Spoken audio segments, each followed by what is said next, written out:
So, subtask 756 is arranging all the chairs in the training room into a large oval. Right, we agreed that an oval would be best with the trainer's desk at the open end. Okay, now task 757. Before we proceed, shouldn't subtask 757 be putting notepads and pens at all the seats? That's right, good thinking, Chris. Since you seem to have a feel for this, why don't we make that one of your tasks? Now, on to Audrey. Your list of 154 tasks is pretty well set, starting with coming up with the color palette for the packaging, and then finishing with... But what am I supposed to deliver, Terry? What's the goal here? What are we supposed to be dealing with? I know all these stupid little tasks have something to do with XJ17, but what's the goal? If you finish all the 154 tasks on your list, then we will reach the goal. No, but some of these make no sense. Some of these are so stupid, like conduct a rain test on the packaging, make sure the colors don't run. Correct. The last time we got new packaging, the colors ran in the rain. That's when we used the U.S. Post Office, and they left them in the rain. We use UPS now. The task is a waste of time. Hey! I hate to admit it, but I've been eavesdropping outside. I think you guys are on the right track. I think Audrey's 100% correct on it. We need to cut out the things that are just wasted time. Speaking of the big picture, Mr. James, none of us seem to know what that is. What's the goal of this project? The goal is to put our company on top of the industry. Well, you're on the right task, and just keep up the hard work, guys, okay? That's about all the planning I need or can take at one time. I'm ready to start writing some code. We haven't even given you our requirements. Aren't you going to ask me what we need? I already know what you need and I'm getting to work on it. Are you going to make him document the software? Melvin does his own thing. Let's continue with the list of tasks. I need product descriptions and I need XJ17 information sheets for my people. Who's going to do that? Now, Karen, calm down. We'll put all that together once we have the XJ requirements from the engineers. In the meantime, let your people freeform it. You'll find that they love it. Okay, we can't freeform on the phone with an irate customer. Then let's add that to the list. Number 781, procedure for dealing with irate customers. Wendy, you want to take this one? I probably just make a mess of it. Detail's just not my thing. I think Audrey's the one to handle that. Cheerleading's not going to cut it, Wendy. We're in a bind here, and you need to pull your weight. For once. How about I work on product features with Wendy, and then we can do a procedure for customer service. I'll do that with Karen. Whoa there, young fella. That's way too big a task, with way too many chances for things to fall between the cracks. Let's divide that into 10, possibly 15 tasks.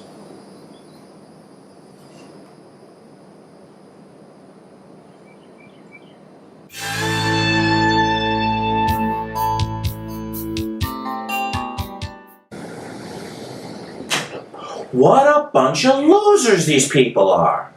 They all want to talk about the big picture, but you can just tell if you give them any latitude, they will goof off and screw up. Melvin is completely out of control, working without a plan. I think I better stop by his cubicle 4 times a day to check and make sure he's even working on this project.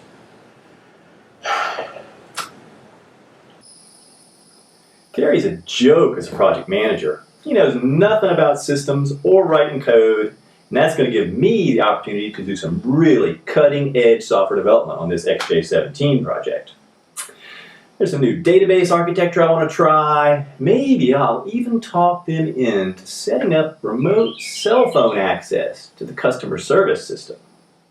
Now that will be a blast. I just hate working this way. I don't know what I'm supposed to do or how to measure my performance. All I've got is these 100 to-dos from Terry, most of which make no sense. I mean, they're just busy work. We're going to start getting customer phone calls, and my customer service reps won't have the first glimmer of what I tell them about the XJ17. This is some kind of sick joke. I'm a software developer, and I know I have no experience, but I can do more than arrange chairs in an oval. The one thing I've learned is never volunteer and don't ask any questions. It's best just to pretend that you know what you're supposed to do. Unfortunately, the scene we've just watched is not that different. It, in very many organizations, represents the common practice. Project manager lost in a sea of micromanagement to-do list creation, with hundreds of pointless and very narrow tasks. There's confusion about those tasks, and there certainly is no understanding about what the objective of the project is and what we are supposed to achieve. Neither the sponsor nor the project manager was able to answer questions about that, and that is the kiss of death.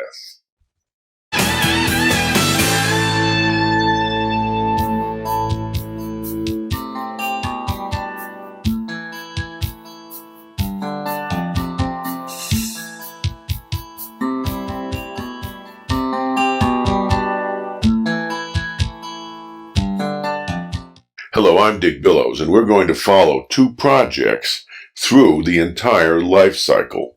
In each episode, we'll watch a project manager use either best practices or common practices, and then we'll listen to the project team members in private tell us how they reacted and how things are going. At the end of each episode, I'll give you my thoughts about what we can learn from the movies we've watched. So, in summary, Mr. James wants this project done by October 15th. So we'll use a simple estimating procedure. Audrey has to start production on the 13th to have stuff ready to ship by the 15th.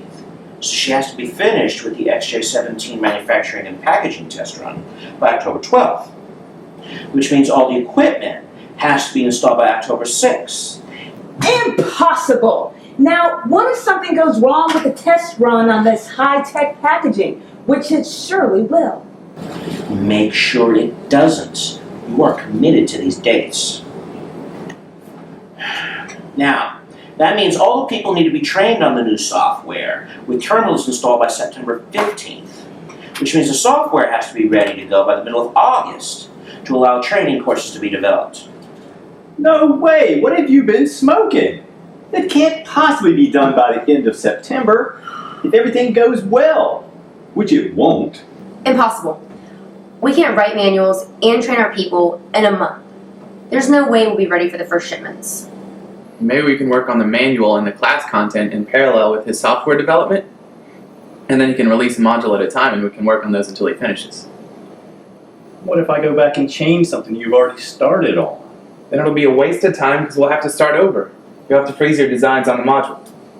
I don't freeze my designs, kid. Anyway, what kind of crazy talk is that? Then we have unfinished software and training classes that taught the wrong user procedures. Forget it! Stick to my dates. Now, Wendy, your information coordination assignment has to be done by September 12th, okay? Exactly what does that information coordination assignment consist of? Providing everybody with the information they need so they can train people and develop procedures. I don't have the faintest glimmer about how to go about doing that. What is it they want? I'm sick of these people trying to load their work off on me. If they can't tell me what they want and I have to guess, then they're not going to have their data until September 12th of next year. Can prepare for a customer service nightmare. Don't worry, there's no chance we're going to ship out by October 15th. You are committed to shipping on or before October 15th. In fact, all of you are personally committed to these dates and will answer to Mr. James if you are late.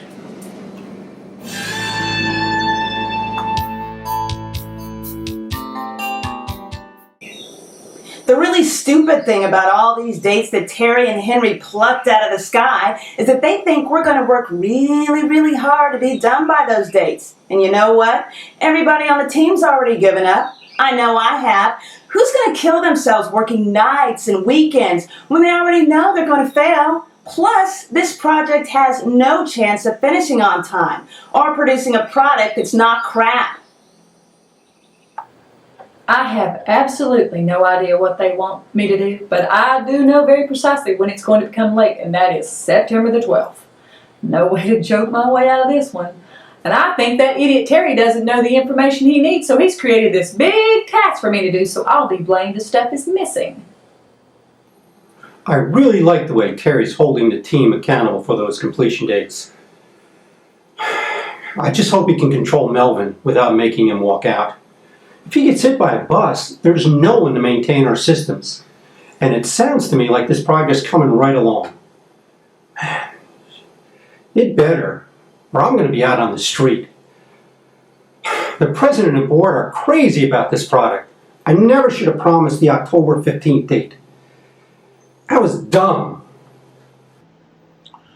Well, let's talk about how this project manager did. First, he set the estimates by counting from the finish date the sponsor had given him and counting from that endpoint forward to establish the completion dates for all the team members' assignments.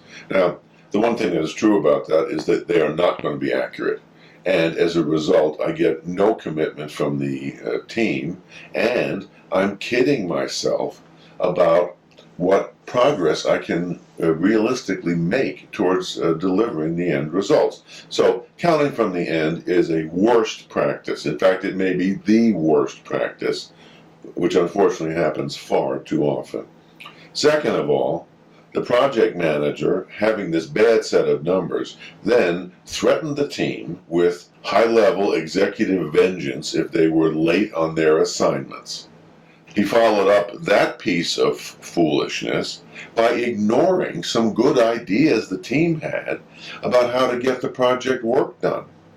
Finally, team members asked legitimate questions about their assignment and what the expectation was, and he simply did not answer. Gave them the same mealy-mouthed crap they'd been hearing all along from him. Use this video by giving it to your project team and tell them if you ever do any of the things in this movie, they should give you a kick in the butt, because these are the worst things a project manager can do.